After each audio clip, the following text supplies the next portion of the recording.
Selamat semuanya, perkenalkan kami dari kelompok 16. Kami hari ini akan menjelaskan alat-alat 16 laboratorium. Sebelum itu, kami akan memperkenalkan diri kami masing-masing. Saya Jenis, saya Violin, saya Sharon, saya Mary, Saya Jason, saya Henry. Klem dan juga statif.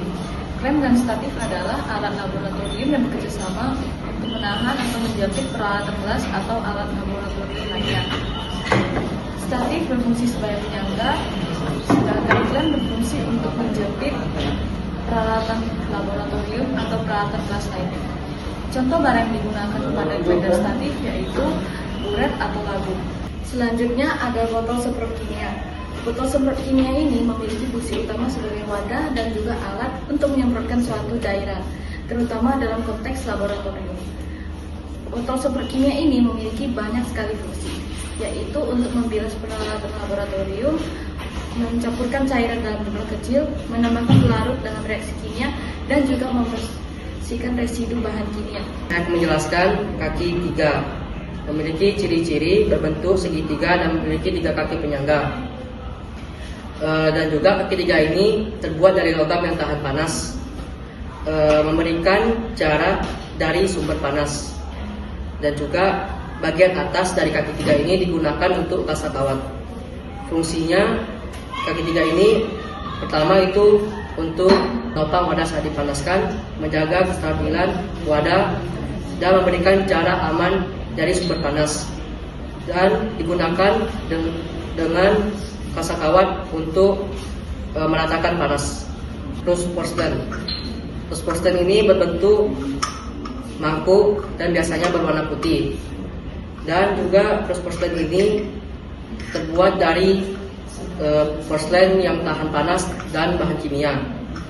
Dan juga porselen ini biasanya ada yang tertutup dan juga yang tidak tertutup. Jadi porselen ini untuk melemburkan atau memanaskan zat padat yang bersuhu tinggi, dan juga untuk mengabukan sampel. Selanjutnya, penjepit tabung reaksi.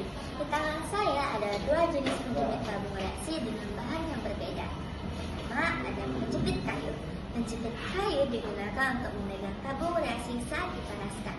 Dan penjepit kayu juga aman digunakan karena tidak merasakan panas. Selanjutnya ada penjepit logam.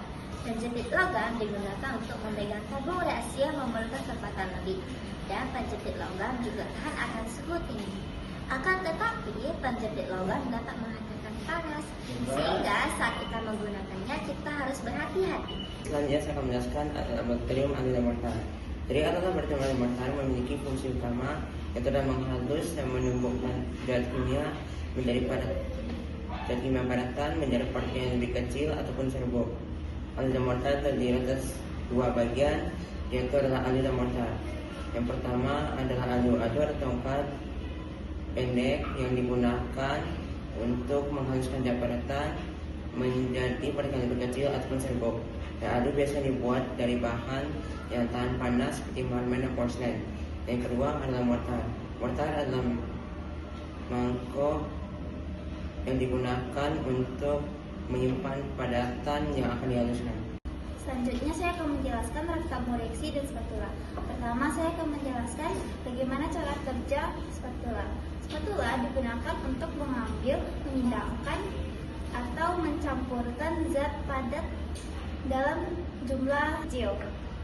Biasanya spatula dipakai untuk mengambil serbuk kimia dari botol atau wadah.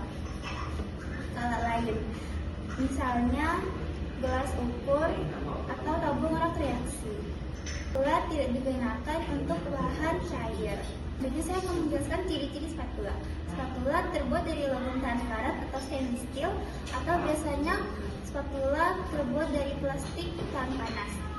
Spatula memiliki bentuk pipi memanjang, ujungnya bisa datar sedikit melengkung. Dan spatula saya di sini berbentuk melengkung. Tabung reaksi memudahkan pengaturan tabung reaksi saat melakukan percobaan atau saat tabung berisi larutan yang sedang diamati atau didinginkan.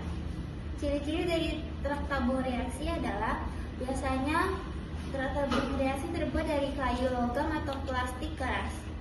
Bentuknya persegi panjang dengan lubang-lubangnya di bagian atas untuk menempatkan tabung reaksi. Tabung reaksi terdapat penyangga di bagian bawah agar tabung reaksi tidak jatuh. Jumlah lubang pada rak tabung reaksi bervariasi, misalnya 6, 8, atau 12 lubang. Dan tabung reaksi saya memiliki 12 lubang. Sekian, terima kasih. Alat terakhir adalah rubber bulb atau kita sebut juga dengan bulb. Bulb adalah alat yang berbentuk bola yang terbuat dari karet atau silikon. Alat ini berguna untuk mengambil cairan ke dalam pipet tanpa harus menghisap langsung lewat mulut.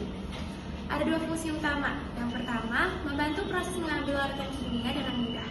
Yang kedua, membantu kita mengukur volume cairan dengan tepat, terutama pada pipet volumetrik. Sekarang saya akan menjelaskan bagian-bagian yang ada di rubber bulb. Yang pertama, kita bisa lihat ada katup A atau katup aspirate berfungsi untuk mengeluarkan udara yang ada dalam filler. Di bawahnya kita bisa lihat ada katup S atau katup suction berfungsi untuk menyedot larutan. Lalu yang terakhir ada katup E atau katup exhaust berfungsi untuk mengeluarkan larutan.